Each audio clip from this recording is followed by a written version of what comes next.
Hello everyone. चलिए doctor Saran को invite करते हैं। आज का जो टॉपिक है ऑस्टियोआर्थराइटिस और रूमेटॉइड आर्थराइटिस, और इसमें होम्योपैथी आपकी क्या हेल्प कर सकती है। बहुत इंपॉर्टेंट टॉपिक है। हमारे जॉइंट्स जो हैं वो हमारे लिए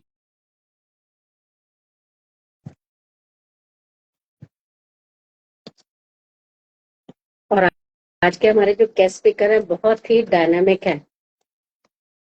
डॉक्टर चिंतन बी चावड़ा,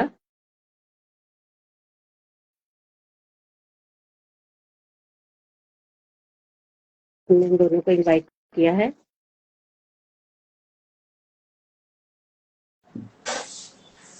हेलो डॉक्टर चिंतन। Hello ma'am, good evening. Good evening, कैसे हो गुड आप? इवनिंग, कैसे हैं आप? मैं बढ़िया, आप कैसे हैं? I am good, thank you. Am I बस ऑडिबल? थोड़ा, yes yes you are audible. बस जी थोड़ा सा वेट करते हैं डॉक्टर सरन आ जाएं, कुछ जी, इश्यू आ श्योर रहा है। श्योर।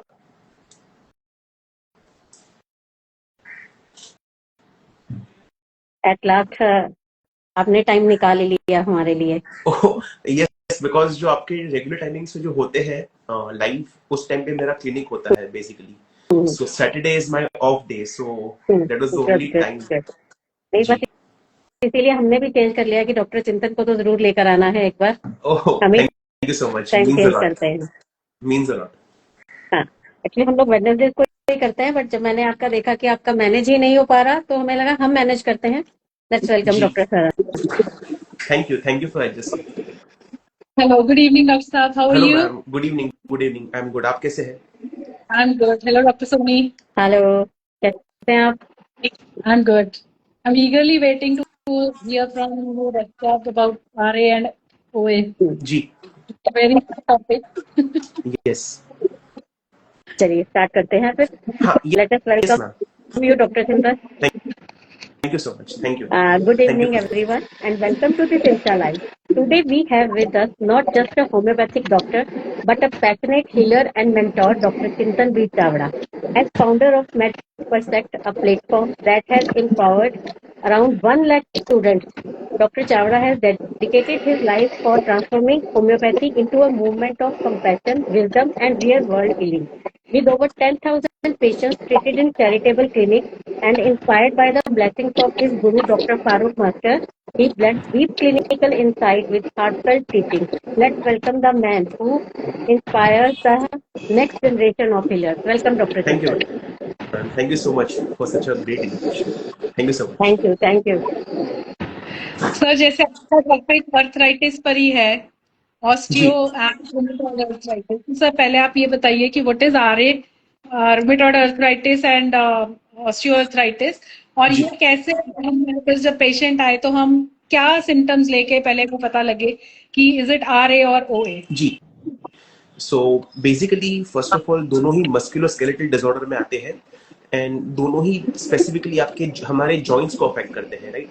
सो हम अगर बात करें ऑस्टियोआर्थराइटिस की, जो काफी ज्यादा प्रोमिनेंट है in today's time, it is basically a degenerative disorder of the bones, right? So osteoarthritis में जिसे हम OA भी बोलते हैं in short, so I'll be using the term OA. So OA में कैसा होता है कि the disease is basically asymmetric, एक सिमेट्री नहीं होती है। जो mostly the most affected joint होता है जो आपकी बॉडी का, वो होता है knee joint in 90% of the cases, and sometimes even the hip joint and the spine is involved in OA cases, right? And ये जो बीमारी होती है वो काफी एसिमेट्रिक होती है। ये यही जैसे कि आपकी एक नी अफेक्ट हो गई या फिर दोनों नीज अफेक्ट हुए, राइट? सो ये सिमेट्री में नहीं आती है, एंड बेसिकली ये काफी ओल्ड एज में पाई जाती है। In old ages, age groups above 50। कुछ डिस्टर्बेंस मेरे साइड से तो नहीं आ रहा, राइट? M I Audible? नहीं, आई डोंट थिंक सो। तो मैं करनी चाहिए। हाँ, yes, now it's much better. So yes, ओए में हम जैसे बेसिकली देखेंगे कि it is more in the elder, in the geriatric age group above 60 years, when the patients have osteopenia, you know, when the bones start getting brittle, तभी ये basically पाई जाती है। जबकि आरए एक डिजीज है जो एक ऑटोइम्यून डिजीज है, राइट? ऑटोइम्यून डिजीज आ गया तो ये बहुत ही कॉम्प्लेक्स डिसऑर्डर बन जाता है, एंड इसलिए जब हम डील भी करे homeopathically, to manage cases of RA becomes very difficult in any pathy, but specially we have great scope in homeopathy. But generally RA में जो सिम्टम्स होते हैं, जैसे कि एक ऑटोइम्यून डिजीज है, so the first thing is के they are mostly very symmetrical. जैसे कि हमारे फिंगर जॉइंट्स हुए, तो दोनों हाथ के फिंगर जॉइंट्स इक्वली अफेक्ट होते हैं स्टार्टिंग. एंड ये जो बीमारी है वो जनरली स्मॉल जॉइंट्स पहले अफेक्ट करती है, एंड द ओए specifically focuses on the larger joints like the hip और द नीज. सो ये एक बेसिक डिफरेंशिएटिंग फैक्टर है. प्लस जैसे कि सबको पता ही है कि आरए में एक जो कॉमन क्लासिकल साइन होती है, the morning stiffness which last more than 30 minutes और टिल 1 आवर. सो अगर कोई पेशेंट आपके पास आता है एंड वो बोले कि डॉक्टर साहब मेरा जो जोड़ों का दर्द है, specifically my fingers and my the elbows or the shoulder joint is extremely stiff and I'm not able to move, मैं ज्यादा मूवमेंट नहीं कर पाती हूँ. एंड ये जो स्टिफनेस है स्पेशली मॉर्निंग में होती है और ये लास्ट करती है टिल हाफ एन आवर और इवन वन आवर. अगर 1 घंटे तक रहा तो फिर वो डेफिनेटली एक क्लासिकल साइन होता है. एंड देन हम क्लिनिकली उसको कंफर्म कर सकते हैं with RA factor and anti CCP test, जैसे वो कंफर्मेटरी टेस्ट होती है. जनरली ओए ज्यादातर ज्यादा टेस्ट नहीं होती है, एक एक्सरे ही आपका मतलब जनरली काम कर देता है. When the joint space between your knees is reduced, right, and osteophytes develop हो रहे हैं, and अगर बहुत सारे crackling sounds आते हैं in the knees, so that is confirmatory of OA, which you can even diagnose just by touching the joint. Whereas in RA अगर आप joints को touch करें तो काफी inflammatory जो sign होती है, जैसे कि redness हो गया, जब आप touch करोगे उसको examine करने के लिए, तो वो मतलब अगर ये काफी सीवियर केस है आरए का, तो वो पार्ट डेफिनेटली वार्म रहेगा on touch. So that is how basically as a common person ये डिफरेंशिएट कर सकते हैं. अगर आपकी एज ग्रुप 40 से 60 में आती है तो it's more likely to be RA, provided कि अगर आपके जो बाकी क्लिनिकल साइंस है, जैसे कि थोड़ा जॉइंट्स बहुत ही ज्यादा सीवियरली पेन होते हैं, मॉर्निंग स्टिफनेस है, अगर आपको पेन करने पे वो बहुत टच होता है, पार्ट बहुत सेंसिटिव है, प्लस उसमें आपको थोड़ी वार्मथ या फिर गर्माहट महसूस होती है, तो वो आरए की कंफर्मेटरी होती है. वेरएस ओए मोस्टली जीनेटिक में ही होता है, very rarely it gets before 40 years or 30 years. There are cases, but the chance, I mean, the statistics are very low of OA being very early in age. So ये एक basic criteria होती है जो हम देखते हैं while dealing cases of RA. Okay, that's a good lot of information we have got. और sir homeopathy में हम लोग कैसे, जैसे हम लोग डिजीजेस को मियाज्म से रिलेट करते हैं, जी जी जी, तो क्या हम मियाज्मेटिक बैकग्राउंड के साथ ओए एंड आरए को भी रिलेट कर सकते हैं? 100%. मैथमेटिकली ये काफी, जब हम मायाज्म को स्टडी करते हैं, right, with respect to Organon and the homeopathic philosophy, so अगर आप देखिए एक ऑस्टियोआर्थराइटिस जो बेसिकली होती है, it's more towards sycotic miasm. It is mostly psychotic miasm because there you see accumulations of osteophyte and the bones getting little enlarged. अगर आप जब भी आप देखिए क्लासिकली टच करके भी, तो आप जब भी एक ऑस्टियोआर्थराइटिक पेशेंट की नी को टच करेंगे, वो काफी स्ट्रक्चर वाइज थोड़ी मोटी रहेगी. The osteophytes are formed, bones थोड़े अगर आप देखेंगे तो काफी थोड़े हार्डन्ड एंड वेरी स्टिफ लगेंगे. So definitely osteoarthritis in my knowledge definitely is very psychotic, and sometimes since it's a degenerative, थोड़ी syphilitic miasm का एक pinch भी उसमें आता है, but it's mostly psychotic miasm. Whereas when you consider RA, as you all know that it's a very destructive pathology, right? It's an autoimmune condition where our own body cells are killing our cells and the antibodies which are formed against it, right? So ये काफी destructive pathology होती है. अगर हम इसकी medicine में भी जाएंगे, जो कि एक अलग ही लेक्चर बन जाता है, so you'll find that the DNA is being attacked, the antibodies are being, and auto antibodies जो होते हैं, तो ये काफी मतलब एक बहुत ही बड़ा टर्मोइल होता है बॉडी के अंदर. So this disease specifically, RA is 100% syphilitic in miasm. So ये एक बेसिक डिफरेंस है. OA जबकि थोड़ा साइकोटिक में आता है, RA is 100% very syphilitic in origin and miasmatically. Of course, in सारी disease का beginning stage होता है SORA, which is of course all diseases based जो होता है, but OA moves more towards psychotic and the RA is purely very syphilitic because there is a lot of destruction in that.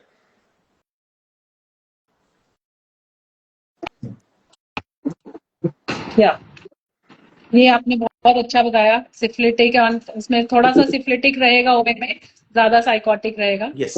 Doctor Soni, जब RA का acute attack आता है doctor चिंतन, जब बहुत इंटेंस पेन है, बहुत स्वेलिंग हो गई है, तो आपका होम्योपैथिक अप्रोच क्या रहता है उस टाइम? सो मैम बेसिकली जैसे कि ये जो दोनों डिजीज है ये काफी मतलब close to my heart, as in कि जो मैंने पेशेंट्स देखे हैं चैरिटेबल सेटअप में, वहां पे हमारे पास जो मेजर बल्क आता है वो आर एंड ओए के ही होते हैं, because they are very rampant. And like I said कि ओए वाले पेशेंट्स थोड़े बहुत तो मतलब चल जाते हैं, है ना, एक आप दवाई देते हो, be constitutional specific, we will not go into the approaches right now. But जब भी आरए के जो अक्यूट फ्लेयर्स होते हैं और the acute exacerbation of the chronic disease as we term homeopathically, ये काफी एक डिफिकल्ट और एक चैलेंजिंग पीरियड होता है, जो काफी you need some skills and some therapeutic insights as well, because mostly जैसे कि आपने बताया कि जो अक्यूट फ्लेयर्स होते हैं इसमें you will mostly need a very therapeutic or a organo specific remedy to tackle that period or that flare up. Otherwise जो आपकी, जैसे कि मैंने बताया कि ओए में आप एक अलग अप्रोच से काम कर सकते हो, but definitely when it comes to RA तो मैं मेरे हर एक पेशेंट को ये एडवाइस करता हूं, जैसे कि चैरिटेबल सेटअप हो या प्राइवेट हो, कि आप होम्योपैथी को 2-3 साल तक तो छोड़ना नहीं, बस at least give us 2-3 years, because it's a very complex disorder and whenever a patient comes we can feel for that patient, because ये लोग एक्सट्रीम पेन से गुजर चुके होते हैं, extreme agony, and of course there is lot of mental suppression and mental relation with the disease, जो हम आगे बात करेंगे। But again like I said कि जो आरए के पेशेंट्स होते हैं उसमें we have to be very particular, very careful with respect to our treatment, and like you said that the acute flare ups, so yes, definitely we definitely have a good set of remedies which can help us in the acute flare ups। जैसे उनकी एक patient आए आपके पास, तो आपने पूरा case analyse किया, पूरा केस सॉल्व किया, एंड उसके बाद एक रेमेडी दी कॉन्स्टिट्यूशनली, सो वो तो आपकी चलेगी। बट जनरली आप ऐसे ऑब्जर्व करते हो कि पेशेंट थोड़ा बेटर तो होता ही है, बट सडनली जैसे कि एक वेदर चेंज हो गया, टेम्परेचर चेंज हो गए, सो ये काफी ट्रिगरिंग फैक्टर होते हैं आरए के। तो उसमें आपको उस पर्टिकुलर टाइम मोडालिटी स्पेसिफिक और उस पर्टिकुलर अक्यूट टोटालिटी पर जो स्पेसिफिक जॉइंट्स इन्वॉल्व है, जैसे कि आई प्रैक्टिस 90% एंड मोस्टली ऑन फाटक रेपर्टरी। सो फाटक रेपर्टरी में काफी डिफरेंट रूब्रिक्स दिए गए हैं जो एक टैकल करने के लिए आपको ये काम आ सकते हैं, and in acute cases mostly Fatak repertory has helped me to tackle up the acute flare-ups. So definitely the approach will be कि जैसे कि आपकी कॉन्स्टिट्यूशनल दवाई चल रही है, तो if at all acute flare आ गए तो you hold your constitutional remedy and then you again take the whole totality, the general specific totality of that joint particular, any modalities which you get. So here the biggest role which will be played is by modalities and concomitants. And BBCR, Boger Bonningosen method, and of course like Fatak sir की जो method है grand generalization, ये काफी help करती है to deal with the acute flare-ups. So yeah, that is regarding the question. आपने अभी organ specific remedies की बात करी, जी ठीक है, तो क्रोनिक आर्थराइटिस में भी उनका बहुत अच्छा रोल होगा, तो उसके बारे में थोड़ा बताएं। of course. So organ specific as in like हम सबको पता है कि there is nothing known as specific remedy in homeopathy. Yeah. But as and when जब भी आप प्रैक्टिस करते हो, like I have been associated with Dr. Master Sir since the last 4 years. So हमने काफी देखे हैं कुछ cases, in fact there are certain cases जो सर की मैंने कीएम ओपीडी में देखी है, wherein the patient was completely immobilized. The patient stretcher पे आते थे. After 1-2 years of treatment of sir, वो पेशेंट चल के आए and then she was free from all the pains, right? So ये हमने देखा है, मतलब right in front of our eyes from these stalwarts जैसे कि फारूक सर है, तो it gives you some confidence and some inspiration to tackle it. But again like I said कि there is nothing known as specific, but the best specific remedy is the one which is giving and covering your whole totality at that moment. But of course अगर हम देखने जाए, right, सो certain organ specific remedy होती है जो मतलब sir भी use करते हैं, एंड इनफैक्ट हमने सर के जो फारूक सर का पेज है उसमें मैंने ये रील भी बनाई थी कि ओए का अगर कोई केस आता है हमारे पास, सो हमारे पास कुछ रेमेडीज है जो हम डायरेक्टली प्रिस्क्राइब कर ही देते हैं। जैसे कि अगर आपकी राइट नी अफेक्टेड है, so jacaranda is the remedy, jacaranda is the remedy for the right knee osteoarthritis. If the left knee is involved osteoarthritis wise, then we have Argemone mexicana. ये दो रेमेडीज होती है। We start with 30 TDS, QDS depending on the severity, and then it goes for like 2-3 months. And if both the knees are affected, then OA nosode is very useful. OA nosode जो हम इंटरकरेंटली भी दे सकते हैं, और जो मैं कभी कभी प्रैक्टिस करता हूँ, और अगर केस बहुत सीवियर है तो OA nosode we give on daily basis also. either one dose at night. So that really helps in osteoarthritic cases. Whereas RA is concerned, organ specific wise काफी ज्यादा, जैसे कि हमको पता ही है, एक्टिया स्पिकाटा हो गई, कोलोफाइलम हो गई, गोल्थेरिया हो गई, गुआइकम हो गई. गुआइकम is a very beautiful remedy. Even colchicum is a great remedy. Actia spicata. Then like this is generally very, it's a big polycrist, but ये often neglect कर देते हैं बहुत सारे doctors, sulphur as a remedy for joint pains. So जब भी आप रेपर्टाइज करो तो सल्फर हमेशा बहुत सारे केसेस में टॉप पर आती है. And sulphur is a very good remedy where joints are involve particularly. So ये रेमेडी तो अपने याद रखनी ही है. And in RA, when RA is concerned, so RA के लिए one organ specific or a specific remedy which you can keep in mind, because you see whenever you will take cases of RA, you will always find that the common remedies which come up are Arnica rota, Rustox, Bryonia, right, and Colophylum or something like that. Or if the small joints are involved, then Actia spicata or Stellaria media.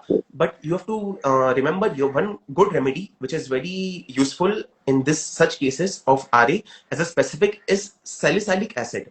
So salicylic acid काफी एक अच्छी remedy है जो दोनों का picture combine होती है, Bryonia and Rustox. So whenever you have a combined picture of Bryonia and Rustox modality wise, then instead of giving both of them, you can think of salicylic acid जो काफी अच्छी help करती है मतलब.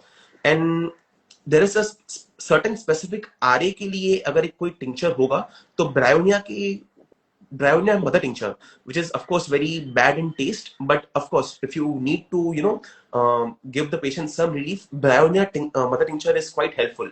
10 drops BD for 2-3 weeks, which will not only, so it basically works all on the autoimmune process. Bryonia की जो कुछ alkaloids और properties होती है जो काफी RA के इसमें से मैच करती है. So Bryonia mother tincture you can think of, and the other mother tinctures जो काफी useful होते हैं वो है Gaultheria, and there is Gaultheria भी है, और Harpagophytum mother tincture. ये काफी सर भी यूज करते हैं, Harpagophytum mother tincture, which is available in St. George. So Harpagophytum mother tincture, Bryonia mother tincture, Arnica tincture is quite useful. And Ledampal tincture का external application, just take few drops of Ledampal and you can massage over the joints to like get some relief, if the pain is very severe and extreme. So yeah, this can be done. And like a specific, like I said, कि जो आप RA में देखेंगे, in cases of RA you will always find patients have taken steroids for long years and years of steroid. So in such cases you have to always begin the case with few doses of cortisone 30 to nullify the effect of steroid for long term. So cortisone can be helpful in such cases. And of course, like I said, कि allopathic dose बहुत हो गया तो Nux vomica and arsenic alb should also be thought of to clear the initial layer so that the picture is well clear. अगर degenerative start हो ही गया है तो उसमें होम्योपैथी कैसे हेल्प करेगा पेशेंट का? डिजेनरेटिव चेंजेस स्टार्ट हो गए हैं पेशेंट में, तो फिर उसमें होम्योपैथी कैसे हेल्प करेगा? हाँ, सो सी बेसिकली कैसा होता है कि आरए की जब हम डिफॉर्मिटीज की बात करते हैं, आरए की, right, so rarely it is seen that once if the joints are completely deformed, वो जॉइंट्स नॉर्मलाइज तो नहीं होते, मतलब है ना, it's very rare and very difficult. But what we can assure the patient is that हम इसके आगे जो प्रोग्रेस है उसको हम होल्ड कर सकते हैं. सो ये प्रोग्रेस है जो ओए का होता है on the grades 0, 1, 2, 3, 4. So you can tell the patient and you can assure the patient कि हम इसकी जो ग्रेड है एंड जो सीवियरिटी है उसको यहाँ पे रोक सकते हैं. We can not guarantee the deform structural changes कि हम इसको नॉर्मल कर देंगे. Like in OS and RS you see that the finger joints are sometimes very crooked and like बहुत सारे गाउट हो गए so the joints are very badly deformed, right? So in those cases we cannot guarantee a structural change, but we can assure them कि यहाँ से आगे हम try कर सकते हैं कि ये और खराब ना हो, मतलब आपकी joints वैसे. तो आप अपना कोई केस ऐसा जिसमें आपको बहुत मिराकुलस रिजल्ट मिले हो वो शेयर करें. हाँ, yes मैम, काफी सारे हैं. जैसे कि मैंने एक निकाला था case, if you don't mind, मैं कुछ उसके rubrics आपको बता सकता हूँ. So एक केस था of RA, right? Because OA is, to be very honest, is quite manageable.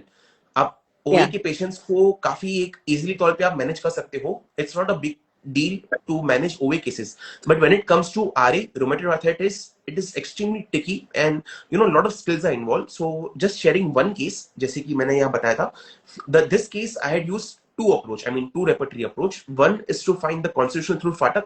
Now people generally say कि Fatak से constitution remedy कैसे निकलती है, but suppose there are some tricks and tips wherein if you can apply good rubrics, you can even find constitutional remedies through Fatak repertory. So एक case था. So मैंने जो कुछ rubrics जो लिए थे, rheumatism, C joints, like I'll just go out the rubrics. Rheumatism, finger joints, the patient had a lot of dreams, है ना, बहुत सारे ड्रीम्स उनको आते थे, तो हमने ड्रीम्स को जनरलाइज कर लिया and dreams as a general rubric ले ली. So rheumatism, finger joints, dreams, craving for sweet things, stiffness, rigidity, hot patient, sweat at night and fear anxiety. So अगर हम ये सब की टोटलिटी देखें, और जैसे कि मैंने आपको बताया कि सल्फर एक काफी अच्छी जॉइंट रेमेडी है, सो दिस पेशेंट का constitution turn out to be sulphur. So sulphur ये मैंने दी थी, बट लाइक आई सेड कि whenever you are going for a case of RA as a constitutional, you should always have a backup of different remedies for the acute picture if at all they come up, right? So you can stop your constitutional and then use the acute.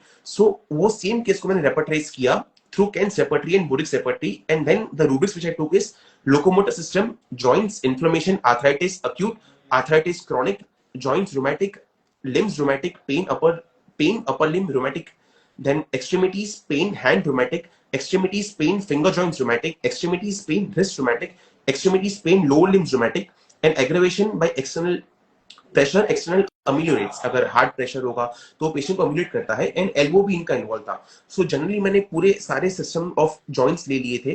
तो the top remedy which was covering everything was guaiacum. So guaiacum एक काफी अच्छी remedy होती है for controlling the extreme pains of RA cases. So ये case था जो मतलब अभी तो patient is touchwood pain free. कभी कभी फ्लेयरअप्स आते हैं तो I have guaiacum in the backup, जो मैंने उनको दिया है on SOS basis, but sulphur उनका एज अ कॉन्स्टिट्यूशनल ट्रीटमेंट चल रहा है and the patient is touchwood much better, and in fact even इनका डायबिटीज जो था वो काफी कंट्रोल में आ चुका है. So this is one case, but similarly we have plenty of cases. OA के काफी ज्यादा है एंड आरए की भी बहुत सारे केसेस है, and but the thing is we cannot claim a cure because it's an autoimmune disease and there is always a chance of reversal or a flare up, right? So these cases are ongoing, so I cannot say they are completely cured, but touchwood they are living a better lifestyle, and the symptomatic pain and the relief we have given very well with homeopathy. So yes, Yeah, rheumatoid arthritis is manageable, I would say. 100%. Not cured. 100%. Rheumatoid arthritis, in fact, we are the only system where we can, in fact, even give a cure in RA cases, where the whole autoimmune disease is reversed and the patient leads a normal, healthy life. I have seen it in my practice in many cases, and of course, I have seen in Sir's practice massively. So, like we have seen at that extreme कि patient is not able to walk also, and वो 1-2 साल के बाद KMOPD में चल के आते हैं, और इनका शायद से मैंने केस भी डाला है सर के चैनल पर Instagram पे. So ये काफी मतलब एक inspiring है, and we can definitely help patients of RA. We have to assure them कि give us some time and some space. 1-2 साल हमको दो, है ना, तो धीरे धीरे आपके स्टेरॉइड्स भी हम कम करेंगे, धीरे धीरे और जो एनसैड्स है वो भी बंद होते हैं, द पेशेंट के जो साइड इफेक्ट्स होते हैं वो भी धीरे धीरे कम होते हैं. Patient after all the main goal is कि उनकी जो लाइफस्टाइल है, the lifestyle becomes better. That's the last final goal. So yes, we can definitely help them at a greater and the best extent. तो जो long lasting जैसे joint pains होती हैं, specially RA factor जब high होता है या rheumatoid arthritis का केस है, तो उस केस में जब वो काफी देर से चलता आ रहा है तो उसके कुछ रेड फ्लैग्स होते होंगे, क्योंकि कई बार मैंने देखा है कि RA that gets converted into myeloma और समथिंग काइंड ऑफ थिंग, कि this was not rheumatoid arthritis, it was some kind of cancer. तो वो रेड फ्लैग को हम कैसे कंसीडर करें अपने क्लिनिक्स में? हमारे पास केसेस आते हैं तो हमें कैसे पता लगे कि ये रेड फ्लैग है हमारे लिए? तो सी, एक सबसे बड़ा जो रेड फ्लैग है वो है अनएक्सप्लेन्ड वेट लॉस. ओके, अगर आपके पेशेंट का वेट लॉस हो रहा है जो हम एक्सप्लेन नहीं कर पा रहे हैं ना, और उनका वेट लॉस होते ही जा रहा है, सो that is one red flag for the neoplastic pathology. Secondly, अगर उनकी जो द फीवर है, जो इवनिंग में जो टेम्परेचर है, बॉडी टेम्परेचर कॉन्स्टेंटली अच्छे से, मतलब काफी अच्छे खासे लेवल पे उनका चल रहा है above the normal range, then it's again a red flag. Secondly, जो आप रिपोर्ट्स देख, sorry, is it low grade fever or high grade fever? No, generally it's a very low grade fever. Yeah. Okay. So of course high grade हो गया तो it's a alarming state, but अगर patient consistently बोल रहा है कि he is suffering with a low grade fever, then it's again a red flag to consider. And thirdly, हम देखते हैं कि जब reports आपके जो होते हैं, X-ray हो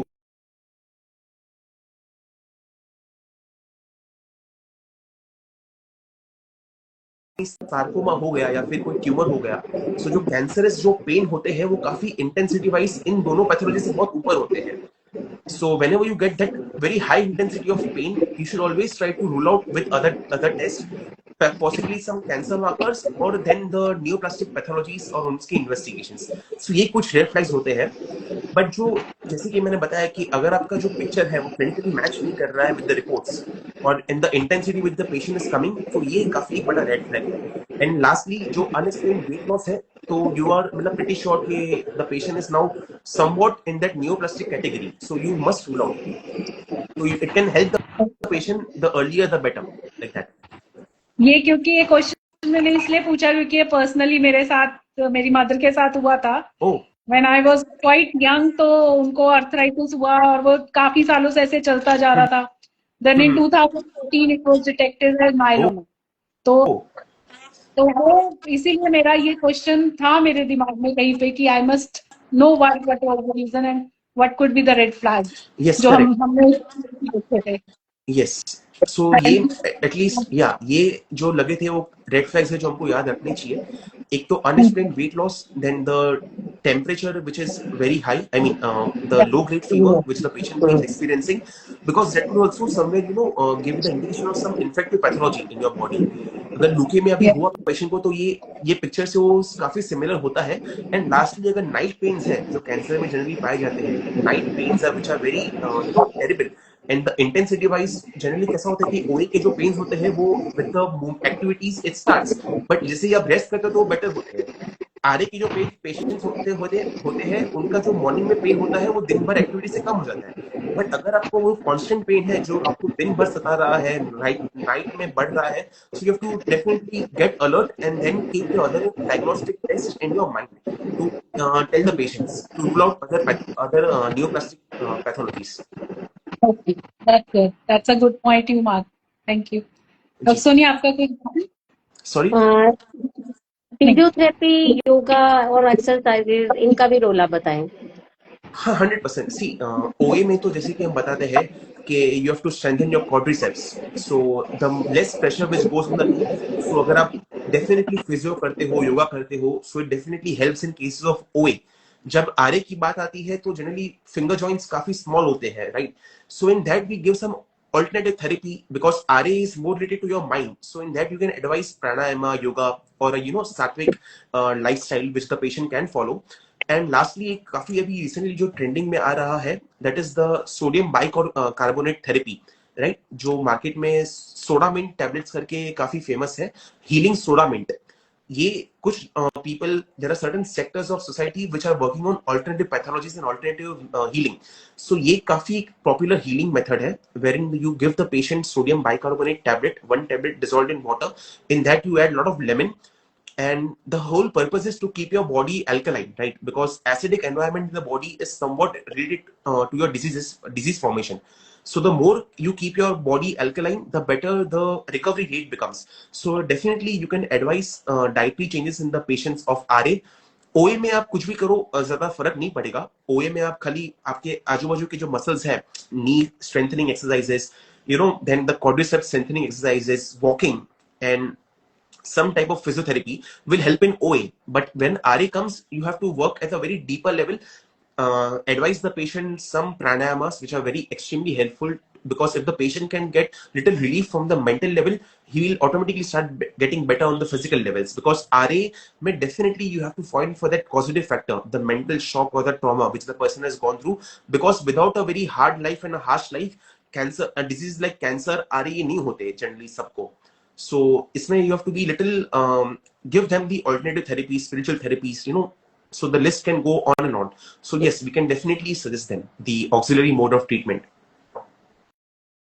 पेशेंट्स अगर ऑलरेडी एलोपैथिक मेडिसिन पर डिपेंडेंट है, लाइक जैसे स्टेरॉइड बहुत ले लिए हैं, DMARDs हो गए, NSAIDs, कुछ भी, तो उसमें होम्योपैथिक अप्रोच क्या होना चाहिए? क्योंकि पेशेंट ये तो बोलते हैं कि अब हमने होम्योपैथी स्टार्ट कर दिया है, हमें थोड़ा थोड़ा इंप्रूवमेंट लग रहा है, वो मेडिसिन अपने आप बंद कर देते हैं. जी. So see the whole goal is कि हम जब होम्योपैथी दे तो उनकी एलोपैथिक मेडिसिन स्टॉप करें, राइट. बट उसका भी एक पैटर्न होता है, how we taper off the medicines. If the patient is on steroid, you start with the medicines, but immediately उनको बोलना नहीं है कि आप बंद कर दीजिए.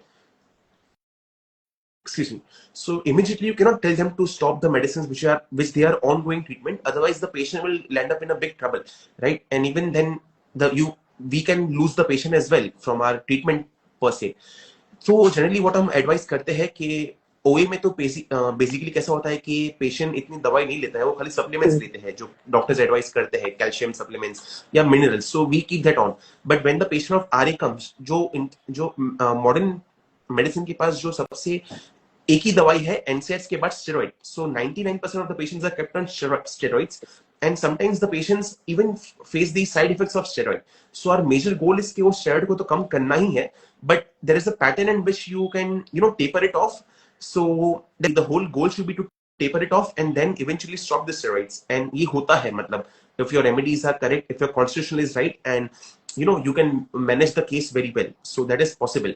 But suddenly हम नहीं advise करते हैं कि आप suddenly आज ही सब बंद कर दो. There are certain doctors who do it, मतलब, but then they are very sure of that remedy. But again, it's a very dicey situation. But to be on a safer side, you let that keep on for some time.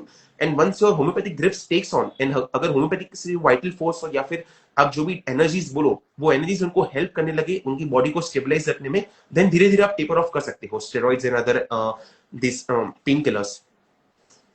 तो इनके side effect को भी तो homeopathy manage करती है ना, तो उसके बारे में थोड़ा अपने व्यूज बताएं. 100% साइड इफेक्ट्स तो जैसे कि मैंने बताया कि अगर आपके पास पेशेंट आ रहा है लॉन्ग स्टैंडिंग केसेस के लिए, सो कॉर्टिसोन, नक्सवामिका, कलकत्ता में काफी नक्सवामिका यूज होती है for patients who are since on allopathic medicine since long time, because एक सूडोक्रोनिक लेयर बन जाता है बीमारी का, जो पेशेंट्स फिर वो अपने आप ही एक्सपीरियंस करते रहते हैं. Certain symptoms becomes the part of their lifestyle and they never tell also the patients doctors. So ये भी एक चीज होती है.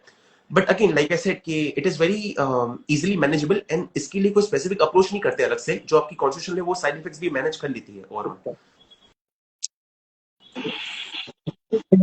सर जैसे हमारे पास पेशेंट आया मेडिसिन वगैरह लेके और हमने भी मेडिसिन दे दी, बट एकदम से कई बार कुछ सिम्टम्स फ्लेयर अप कर जाते हैं, एक्यूट कंडीशन में आता है patient with lots of pain, तो इमीडिएटली उस टाइम को कैसे मैनेज करना चाहिए? हमारी जो मेडिसिन दे रहे हैं वही देनी चाहिए कि हमारे को मेडिसिन उस टाइम चेंज कर देनी चाहिए? रेमेडी जो हमारी एक्टिव है.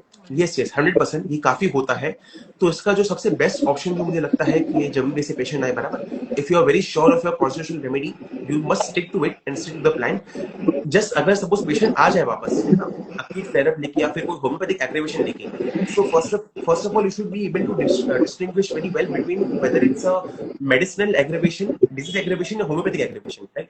सो अगर होम्योपैथिक एग्रीवेशन है तो पेशेंट डेफिनेटली बेटर होगा. So in all cases you have to definitely give placebo only to the patient, कि ये आपकी और उनकी सेटिस्फेक्शन के लिए आप उनको बोलो कि ये प्लेसिबो का एक बड़ा बोतल दो और बोलो कि एवरी 5 मिनट्स 10 मिनट्स लेते हैं जब तक पेन सेटल हो.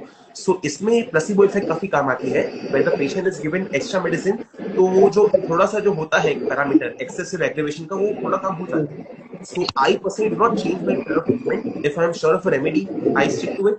But if at all patient comes, so you have to explain them कि it's a very long-standing disease, right? आपको थोड़ा patience तो रखना ही पड़ेगा.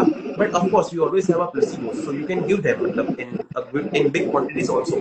Take 5 pills every half hourly, 2 hourly till you feel better. So this can help you giving the patients placebo. Or some biochemic remedies also, Calciraflor and 5-FOS can help you to tackle the pain given in warm water, or MACFOS also. Okay.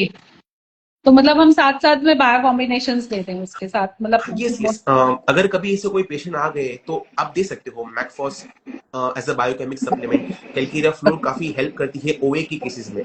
So calcarea phos and calcarea fluor 3x are very handy for OA cases, not in RA. RA के लिए you will definitely need a very deep acting remedy, a very deep acting miasmatic remedy. So there will be a lot of layers which you will have to clear, right, for the patient to start feeling better. So you have to give them proper guidance in the initial consultation itself. It's a long disease, it's a long process, but you stick with us, we'll help you and we'll try our best to help you and come out of this, which we can definitely. So जैसे normally कई लोग practice करते हैं single dose single remedy and all, तो I don't think ओए में या RA में हम लोग सिंगल डोज वाले में जा सकते हैं. इसके साथ यस ही एक और, यस जैसे आप कह रहे हो बार बार कॉन्स्टिट्यूशनल रेमेडी, कॉन्स्टिट्यूशनल के साथ सिम्टोमेटिक भी देनी पड़ती है कि सिर्फ कॉन्स्टिट्यूशनल रेमेडी ही जाती है फिर? Yes. So generally the type of practice which we do, and even Farooq sir को जो हम फॉलो करते आते हैं, so we are somewhat little heavy prescribers. Of course the thing is कि हमारा जो मेडिसिन बनता है वो एक सिंगल ड्रॉप ही जाता है दवाई का. So जो आप एसएल मतलब जो people who practice on single powder dose, they also put some drops and give one powder. We do the same thing, but जैसे कि अगर हमारा बॉटल रहा तो 5 ml में we put one drop and that one drop goes on for a week. So eventually it's a single dose only मतलब, but it's a deviated doses. So deviated doses की mechanism we follow, and if it's a pill format which we do in our charitable setup, so we put one drop of the medicine and then the SL to eventually mix it up. So जो content of medicine होती है वो तो same ही होती है, but यहाँ पे जो वही content है वो थोड़ा लंबे समय तक चलती है, and we believe in repetitions because these two diseases are such, you know, very repetitions, and you cannot, I mean, I have not seen single dose help largely in such pathologies, you know, be it IL, RA or OA. But of course there are different schools who follow and they do single dose, and it all depends, मतलब see eventually results सभी को मिलते हैं, but we are somewhat heavy prescribers as in the dose is the same but it's deviated and it gets split up into different whole week like that.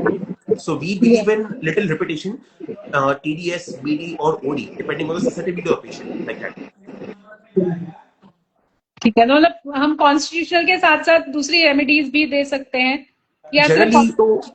Generally ma'am अगर या generally जो constitutional दवाई होती है, so उसमें तो we have to stick to it, and in that you can not do a mixture then, but somewhat अगर OA का जब बात आता है तो ओए में बहुत सारे different pathology, I mean different methods है. You give specifics, you like argemone mexicana, jacaranda या ओए नोसॉस. सो उसमें तो आप अगर एक प्रोटोकॉल भी फॉलो करेंगे तो हो जाएगा, बट आरए में you have to be constitutional very, I mean very sharp in your prescription, because that is what will help the patient long standing. OA you can you know, be it therapeutic, be it constitutional, you will help the patient, but like I said, when it comes to RA you will need deep acting constitutional remedies in LM potencies for a longer time and in water doses like that. LM potencies, okay. yes ताकि aggravation के chances कम हो जाए आपके RA में, LM में दोगे तो. Okay, तो लाइफस्टाइल चेंजेस क्या आप सजेस्ट करते हैं इन केसेस, मतलब जब हमारे पास पेशेंट आ गया या आपके पास आया तो आप लाइफस्टाइल चेंजेस क्या उनको सजेस्ट करते हैं? तो मैम बेसिकली लाइफस्टाइल में तो हम यही बोलेंगे कि of course see OA is a variant disease, right? Wherein the patient is overexerted. So उसमें we can tell them कि you know, be little cautious how you walk, your weight, because OA में काफी weight का भी इसमें आता है. जब generally RA में इतना weight का नहीं होता, but OA generally happens in people who are obese, right? So they tend into the higher risk category. So we tell them to, you know, maintain their weight, do some weight loss exercises, and keep your knee joints very flexible in movement wise. And when it comes to RA, we have to look at a lot of factors, basically dietary factors first, wherein, like I said, you can go for the alkaline mode of treatment. You know, you can give the patient that alkaline, like I said, Nimbu and soda mint healing tablets. So they are quite helpful. Apart from that, we can ask them to, you know, quit the dairies. तो dairy product quit कर सकते हो, and gluten अगर possible रहा तो wheat को stop कर सकते हैं in case of RA. Okay, that's good. Question है आपका, कोई क्वेश्चन? डॉक्टर, कई बार हम लोग पूछते हैं ना पेशेंट से कि आपका कुछ इमोशनल सप्रेशन, गुस्सा आपने दबा लिया, कोई डर, गिल्ट, तो वो लोग कहते हैं अभी पेन तो जॉइंट में हो रहा है, तो आप उस पर थोड़ा बताइए कि हमारे लिए आपका इमोशनल जो है वो भी पता करने बहुत जरूरी है, इसका रोल बताएं आप. यस, सो जॉइंट्स जो हमारे होते हैं उसकी जो एक बेसिक आइडेंटिफिकेशन होती है वो मूवमेंट से होती है, right? So movement is very necessary to keep the joints in the motion, right? But wherever the emotions get stuck, वहीं पे जॉइंट्स भी हमारे स्टक हो जाते हैं, जैसे कि आर्थराइटिस और ओए में, आरए एंड ओए में होता है. सो basically when the patient gets mentally stuck on certain emotions, ये बॉडी में डेफिनेटली मैनिफेस्ट होते हैं. सो जनरली हम देखते हैं कि वो कहाँ अटक गया है, you know, on his mental sphere and mental level पर, कि which emotions is stuck, be it disappointment in love, be it some betrayal, be it some anger, jealousy. तो हम देखते हैं कि वो मैं I can not hear only. Am I audible? या Yes, yes. So patient generally stuck होता है सर्टेन कंडीशंस में, definitely when you study RA from the mental perspective, so you have to rule out and ask him direct questions if you don't get any mind symptom, कि ऐसा कुछ है जहां पर आप अटक गए हो, आपकी लाइफ अटक गई है, या फिर कोई पर्सन थॉट अटक गया है कि सपोज उसने मुझे धोखा दे दिया, यहाँ पे मुझे लॉस हो गया. सो wherever the patient gets stuck, we have to pick up that stuck ailment factor and then shoot at that site particularly, so that can help you.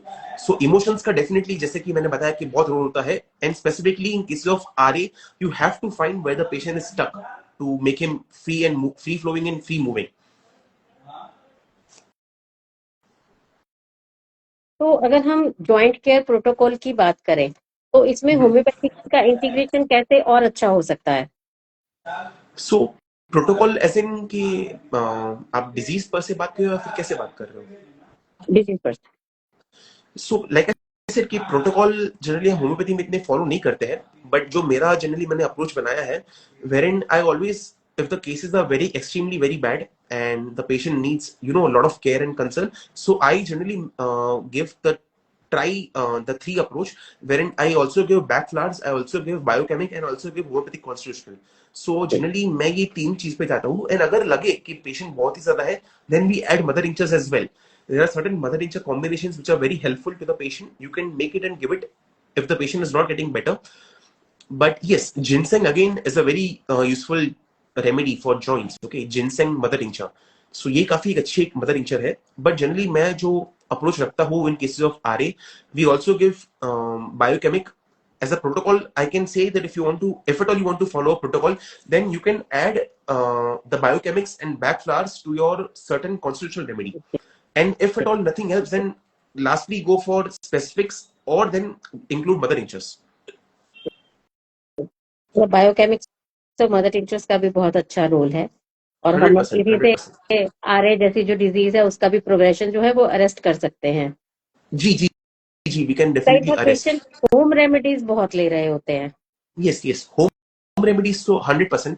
जो जहाँ पे हम प्रैक्टिस करते हैं सर के पास भी, डॉक्टर फारूक मास्टर सर, तो he has this whole protocol of home remedies. So he is quite keen, and even हम जो सर से लर्न किए हैं, सो हम होम रेमेडीज पे भी काफी ज्यादा फोकस करते हैं.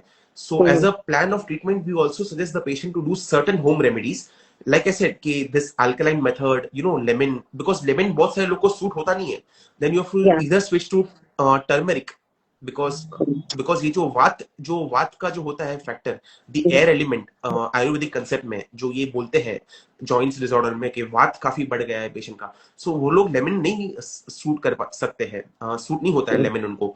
So then you can of course incorporate different home remedies, and home remedies do play a good role, but like I said कि it is just a temporary alleviation to the suffering, but the final kick will be by the core of the patient, where he is either stuck emotionally, which the patient might not open up. So बहुत बार patients होते हैं, wives होते हैं, जो मैंने cases देखे हैं यहाँ पे मेरे practice में, the husband is a drunkard, he hits the wife left, right and center, then abuses. So जो pictures होते हैं Natrum Muse, Cephalosporin, ये काफी prominent आते हैं, and sepia also, where the woman has become very indifferent to the husband and the family. So these three remedies are quite useful, and of course, like I forgot to mention, RA nosode is also very useful in RA cases. Excuse me. So RA nosode you have to use by default in all your cases of RA, either weekly or monthly doses. So you can start with RA nosode 30 weekly doses, जो आपकी pathology को एक check में रखने के लिए काम आएगा, जिससे धीरे धीरे RA फैक्टर भी कम होगा, and then the antibodies will also start getting little better. So RA nosode is not to be forgotten when you are managing cases of RA rheumatoid arthritis. In 30 or 200? You always, मतलब we always start with 30. So 30 से आप दे सकते हो weekly doses, and generally try to not repeat it much, but OA also you can repeat frequently. That's fine. ठीक है sir, जैसे आपने हमारे को बताया कि डाइट के लिए जैसे क्या चीजें आपने जो बताई हैं कि ग्लूटेन या डेयरी प्रोडक्ट्स ये सब बंद करना चाहिए, तो शुगरी प्रोडक्ट्स भी हमें बंद करने चाहिए क्या उनके फिर उस टाइम पे? सी जनरली कैसा होता है कि ये जो पेशेंट्स होते हैं राइट, जो आरए से सफर करते हैं, they are in extreme pain and they are in extreme suffering because it's a very bad disease. I hope कि किसी को हो नहीं है बीमारी, but ये काफी as a doctor you feel for that patient कि ये काफी बुरी बीमारी होती है. सो some sort of happiness which the patient gets is through some sugar form, right? या तो चॉकलेट खा लेते हैं या तो फिर चाय पी लेते हैं शक्कर वाली. सो जनरली शुगर का इतना रोल मुझे लगता नहीं है जो ये पैथोलॉजी में कुछ अफेक्ट करे, है ना. द लास्ट थिंग इज कि whatever makes the patient happy let him do it. मतलब हमको हमारा मेन फोकस होना चाहिए कि उसको बेटर करे हम हमारी मेडिसिन से, कोई रोक टोक ना लगे. जनरली तो कभी भी मैंने कभी डाइटरी एडवाइस इतने नहीं दिए किसी पेशेंट्स को, बिकॉज अगर हम सब दे दे तो फिर हमारी medicine क्या रोक है. So my thinking is कि you should help the patient through our medicine only कि he can have whatever he wants. Like that's the ultimate goal of healing. कि even if he is having everything and still he is all right. That's the main goal, right? So dietary very rarely I advise, but definitely if the patient is obese, we do tell them कि आप weight loss कीजिए. वैसे नहीं, कई बार जैसे हमने कई patient से सुना है जब ऑस्टियोआर्थराइटिस के केसेस होते हैं तो देखते कि हम लोग पालक मना है, राजमा मना है, भिंडी मना है, ऐसी ऐसी चीजें हमें मना है. तो वहां पे हम पेशेंट्स को कैसे, इज दिस ओके? नहीं. टू बी वेरी ऑनेस्ट, हम जो भी ऐसा बोलते हैं कि मना है उस पर नहीं बिलीव करते. We let the patient have whatever he wants to have. Even in fact, we do not even say no to coffee. There are certain people who drink a lot of coffee. So after all, I feel the medicines are energies, and if they are correct, they help the patient anyway. So let him have whatever he wants to have. And I personally do not believe the dietary factors. Of course, like I said, कि अगर extreme cases है तो हम try कर सकते हैं कि अगर आप डेली बंद करके देखिए, अगर बेटर हो तो उसको फॉलो कीजिए. So whatever helps the patient. But generally हम इतना नहीं रोक टोक लगाते. द ओनली रोक टोक जो होती है वो उनके मेंटल जो नेगेटिव पैटर्न्स होते हैं, उनका विक्टिम माइंडसेट होता है कभी कभी, तो उस पर रोक टोक लगाते हैं. But food wise we never, me personally I do not put a रोक टोक ऑन द फूड पर्सपेक्टिव से. ठीक है. तो मतलब हमारे को पर्सनली मैं भी वैसे डाइट इतना प्रेफर नहीं करती हूँ कि पेशेंट को अगर वो खा के कहते हैं हम ये भी छोड़ दे वो भी छोड़ दे तो खाए क्या. तो मैं खुद नहीं. आप इनफैक्ट जो गुज्जूस होते हैं, मतलब गुजराती में, if you go in Gujarat and then say, so अगर आप एडवाइस करोगे तो बोलेंगे कि डॉक्टर आपको कुछ नहीं आता है, और वो हमको छोड़ के फिर चले जाते हैं कि डॉक्टर को नहीं आता है, वो हमको खाने. एंड उनको अगर आप सपोज बोलेंगे कि आप ये बंद करो तो देन दे विल रिप्लाई कि मैं एक दिन जल्दी मर जाऊं चलेगा, बट मैं खाना ये सब बंद नहीं करूंगा. तो ऐसे भी होते हैं. ऐसा ही है डॉक्टर, दिल्ली में भी ऐसा ही है. आप जहाँ पे डाइट के लिए बोल दोगे ना, वहीं पे वो कहेंगे थोड़ा सा खा लेता हूँ, थोड़ा सा खा लूंगा, आजाद खाने दो. हाँ, डाइट में कैसा होता है डॉक्टर मैम की आपको पेशेंट कभी सच नहीं बताएगा, है ना. तो वो एक काफी रिलायबल फैक्टर नहीं है मतलब रोक टोक लगाने का, because after all human mind you never know. अगर रात को भूख लगी, क्रेविंग हुई तो वो लोग खा ही लेंगे, मतलब यू कैन नॉट मतलब restrict them. So we have to try our best कि हम उनको मेडिसिन से हेल्प कर सकें. वैसे बिल्कुल ऐसे डाइट का तो जो है वो अल्कोहल का जो होता है ना वो सबसे मुश्किल होता है हमारे को हटाना कि please don't take alcohol. Alcohol में ma'am I have made a certain protocol. मैं आपको वो यूट्यूब की वीडियो लिंक सेंड कर दूंगा जो हमको मतलब काफी हेल्प किया है अल्कोहल डी एडिक्शन के protocols. So we have made 2 protocols and we give free medicines for that, tobacco deaddiction and alcohol deaddiction drive में. सो हमने कुछ प्रोटोकॉल बनाए हैं जो काफी सारे अल्कोहलिक्स के अल्कोहल छूट गए, टबैको छूट गए. So I will send the link with you, so आप शेयर कर सकते हो. डेफिनेटली.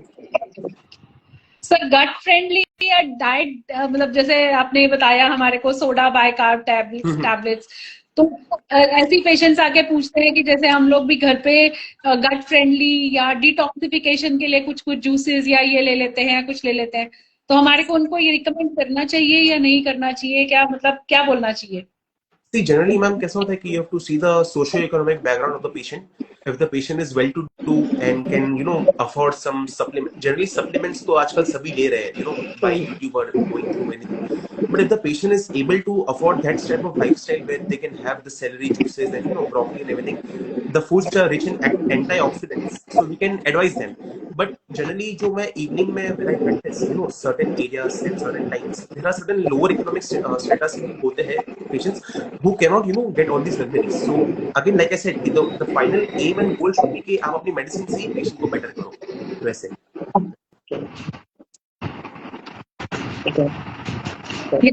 आपके कोई क्वेश्चन? नहीं, सब डॉक्टर साहब ने सब बहुत अच्छे से डिस्क्राइब किया है. कुछ क्वेश्चन तो मुझे छोड़ने ही पड़े, वो ये पहले ही बोल चुके थे उनके आंसर. इसमें आए हुए हैं कि arthritis only happens to old people, ये क्वेश्चन किसी ने पूछा हुआ है. No, ma'am. Generally, osteoarthritis definitely happens to old people. Otherwise, if the person has some genetic disorder or calcium disorders, तो हो सकता है young में. But generally, OA happens in old. RA का जो prominent time scale होता है वो 35 से लेके 60 तक होता है RA. So this is one general time scale medicine textbook wise you can go through. वैसे. और एक है मिथ है कि exercises makes the arthritis worse. Is it true और not?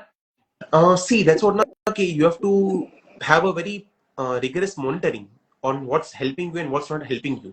So, like I said, कि RA में patient is first of all not in a state to do exercise only, मतलब. So you have to first make him little stable where he can does exercise. And OA में, like I said, कि अगर बहुत over exertion कर रहे हो, तो you should be very careful on what you are doing and how you are doing. So there is no such myth as such कि मतलब आप फिजियो नहीं कर सकते या ये नहीं कर सकते. You can do but you have to again see what suits you best because every person is different and सबको एक अलग अलग चीज मतलब सूट कर सकती है वैसे. एक मेरा पर्सनल क्वेश्चन है yes. कि जैसे हम पेशेंट्स कहते हैं कि हम अपने नकल्स को क्रैक करते हैं तो this leads to joint pains. Is it so? No no no, I have not heard as such कभी. हम लोग जैसे हम लोग यहाँ दिल्ली की लैंग्वेज में बोलते हैं, हम हाथों के पटाखे बजाते हैं ऐसे करके. तो हाँ, अगर मैम अगर आरे का ऑपरेशन होगा तो डेफिनेटली वो तो नहीं कर पाएगा because the fingers have already gone for a toss. But I don't think so कि ऐसे जॉइंट पेन मतलब एटलीस्ट मैंने तो नहीं सुना ये. मतलब हो सकता है कि कुछ लोगों को हो भी. Used to crack like this ऐसे करते थे तो हमारे बड़े सारे कहते थे ऐसे नहीं करते, इससे जो है ना बड़े होके जॉइंट पेन स्टार्ट हो जाते हैं. ओके, तो हो सकता है. मतलब मैं ये सब चीजों में मानो या ना मानो बात वाली बातों में नकल बड़े हो जाएंगे ये भी कहते थे. ये मोटे हो जाएंगे. मे बी हो सकता है बट मुझे नहीं आइडिया इसके बारे में, so I can not tell much. Okay. एक और क्वेश्चन है कि विटामिन डी और कैल्शियम का क्या रोल है दोनों में, OA and RA? Vitamin D like I said कि मतलब not like I said but vitamin D काफी सारे इंडियंस होते हैं वो डेफिशिएंट होते ही हैं विटामिन डी पे. So these two supplements I strongly stand by and I advise my patients to keep their proper check on the vitamin. At least do a test, get a test done and see if it's deficient. You please take supplements. That definitely, and there is a lot of study also done. In fact, मैंने मेरी thesis जो college की थी CMT में वो OAP की थी. मतलब because OA के बहुत सारे cases हमने मतलब solve किए थे और patient की lifestyle काफी improve हुई.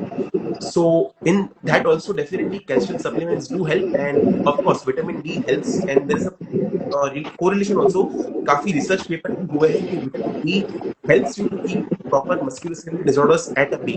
So you should definitely give vitamin supplements, especially vitamin D3 and calcium. मतलब we should recommend कि patients को लेना चाहिए. Yes. I strongly stand by it and I advise patients if they can like. अगर जैसे joint में already stiffness आ चुकी है, जैसे arthritis, रूमेटॉइड आर्थराइटिस के केसेस में देखा जाता है, तब भी हम उनको कैल्शियम इनटेक बोले कि नहीं बोले? मतलब उनका क्वेश्चन होता है कि हमारे ऑलरेडी जैम हो गया है तो हम क्यों ले, कैल्शियम ही जमा हुआ है सारा, तो हम उनको कैसे समझाएं? आरए में आपको कैल्शियम नहीं देना है. When it is rheumatoid arthritis, you don't have to give calcium supplements. In OA cases you can give because there, but generally see इसमें जो सबसे बेस्ट हेल्प करता है वो विटामिन D3 है. So calcium supplements I have not given much to patients. Unless and until it's a menopausal female like that, then it's a different story. But yeah, calcium supplements, I still have to like see the parameters of the calcium levels in the body, and then only if I feel, then you can give it generally like that. Okay. एक last question है एक और, मैं चाहूंगी कि आप diagnosis criteria और बता दें. So diagnosis criteria as a layman के तौर पे ही जो होते हैं, अगर जो पेशेंट कर सके है ना, अगर आपकी एज काफी थोड़ी बड़ी है, अगर आपके घुटनों में दर्द होने लगा है, अगर घुटने चलते वक्त आवाजें आ रही है, whenever you are ascending, अगर आप सीढ़ियां चढ़ रहे हो, सीढ़ियां उतर रहे हो और आपके घुटनों में दर्द हो रहा है, तो it is definitely a classical sign of OA.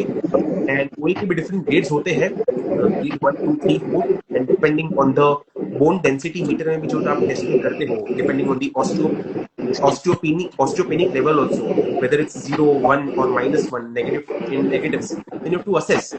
But ये हो गया ओए क्राइटेरियाज, है ना। अगर आपकी थोड़ी डीजेनरेशन हो रही है, हाथ लगाने पे घुटने काफी बड़े बड़े और काफी कट, मतलब कि हम बोलते हैं ना कि काफी स्टिफ, एज इन कि थोड़े ओवरलेड हो गए, मतलब विद ऑस्टियोफाइटिक जनरेशन, थोड़ा बोन आपका बड़ा हो गया है, दैट सिग्निफाइज ओए. And RA, like I said, is a classical case where you will get to know it once a person gets it. Finger joints, small joints, symmetric pattern, दोनों हाथों में सिमिलरली हो रहा है, दोनों एल्बोज अफेक्ट हो गए, दोनों शोल्डर्स अफेक्ट हो गए, नी जॉइंट्स अफेक्ट हो गए, दोनों साथ में. So symmetric pattern is one की क्लासिफिकेशन. एंड ऑफ कोर्स जो आपकी जो फाइनल होती है diagnostic criteria, RA factor positive and anti CCP antibodies जो होते हैं वो अगर आ गए आपको तो कंफर्मेटरी होते हैं. So and morning stiffness again is a golden criteria. तो ये हो गया आपका आरए का. Yeah, that was very wonderful. बहुत कुछ सीखा. एक और Insight. क्वेश्चन आया है, what about Sorry? External application, what about external application pain relieving oil? Yes, 100%. See, there are certain doctors who say कि it contains, because अगर आप देखोगे तो गॉल्थेरिया काफी एक important कंटेंट होता है जो हम बाम यूज करते हैं, गॉल्थेरिया. So गॉल्थेरिया is a very good external applicant which you can use, because जो आपके आयोडेक्स बाम होते हैं उसमें गॉल्थेरिया, मेंथॉल, ये सब काफी प्रोमिनेंट पाए जाते हैं. एंड अगर अब मैंने कुछ किसी में देखा है कि जो रबर जेल, रूबर और rubber, how you pronounce it, RUBOR, ये एक होम्योपैथिक क्रीम है जो काफी अच्छी पेन किलर के तौर पे काम आती ही है. अगर आप किसी भी पेशेंट को देंगे जो उनके जॉइंट पेन्स में दर्द हो रहा है तो रबर जेल काफी यूजफुल होती है. At least in my practice I have found it quite useful. Rubor gel red colour की एक आती है होम्योपैथिक ट्यूब, ये काफी है. और मैं मतलब अगर लगा कि पेशेंट बहुत ही पेन में है तो see our final thing is कि उनका कुछ सफरिंग हम कम करें, है ना. सो कुछ yes, so that's the main goal. भले फिर then we do not think कि होम्योपैथी में एक्सटर्नल एप्लीकेशन नहीं है, बिकॉज ये एक स्किन डिजीज नहीं है. अगर स्किन डिजीज हो तो फिर then we are suppressing, but it's already a internalised disease. So in that you can somewhat give the external relief, that's fine, मतलब एटलीस्ट इन माय नॉलेज पर से. मोबिलिटी थोड़ा इजी हो जाता है, पेन कम हो जाता है तो इजी है Yes, the मोबिलिटी. patient भी फिर sleep करता है, and then you also like get some confidence. Yeah, at least the patient is better, and you are not going on a wrong track. Because sometimes constitution does take some time to get the whole grip of the patient. बहुत अच्छा, बहुत कुछ सीखा आपसे. जैसा मैंने session सोचा था बिल्कुल वैसा सेशन हुआ है. एंड बिल्कुल बिल्कुल काफी चीजें क्लियर हुई हैं, बहुत सारी चीजें क्लियर हुई हैं. And really I am very thankful कि आपने जो मेरा एक वो था कि कैसे, एक तो वो मिथ जॉइंट्स का, क्रैकलिंग ऑफ जॉइंट्स, दूसरा आपने आपको मम्मा का बताया था कि कैसे उनका माइलोमा हमें बाद में पता लगा. आई वाजंट एबल टू, पर आपने जैसे आज क्लियर क्वाइट अच्छा तरह से. आई विश आप मुझे पहले मैंने आपको सुना होता तो आई वुड नहीं ma'am, I am just a beginner, है ना. It's just been 1 year since I'm like passed out, so just learning and in the process. आपने किया है pass out last year, but मैं अक्टूबर 21 से आपको फॉलो कर रही हूँ टेलीग्राम पे. ओह ओके, आप मेड पर्सन से जुड़े हुए थे. या ओके. बहुत अच्छा सेशन रहा हमारा ऑस्टियोआर्थराइटिस को लेकर, और बहुत सारे मिथ भी सॉल्व हुए होंगे सबके. तो फिर मिलते हैं नेक्स्ट. आप बताइएगा दोबारा कब आ रहे हैं. We are waiting for you. मेरा सर को लेके आएंगे मीनोपॉज एंड जॉइंट पेन्स को कुछ मिक्स करके. थेरेपेटिक वाइज तो काफी बिग ओशन है, और बहुत सारी रेमेडीज हमने सीखी है सर से, जो एक अलग ही मतलब 3-4 घंटे आप उस पर बात कर सकते हो, बिकॉज हमने काफी कुछ सीखा है. एंड जो भी हमारी इंस्पिरेशन है, जो भी मुझे आता है होम्योपैथी में, what I am, it's all because of doctor Masterson. So I owe it to him and of course the legend Dr. Henneman sir. So I'm very grateful to them and grateful to you for giving the platform where I could share my experience, because we should all try to share whatever we know. बिल्कुल, हमारा offer accept करने के लिए thank you. Thank you for joining. It's a pleasure. जल्दी मिलेंगे आपके साथ फिर से. ठीक है, लेने पर ही मिलेंगे किसी. Okay, bye bye. मिलते हैं नेक्स्ट वेडनेसडे अगेन. ठीक है, with new doctor. Request send कर देना कोलैबोरेशन पे, ताकि मेरे पेज पे भी रह जाए. बिल्कुल definitely I am sending you in some time. Okay, bye doctor sir. Thank you. Okay, bye. शुभ रात्रि. बाय.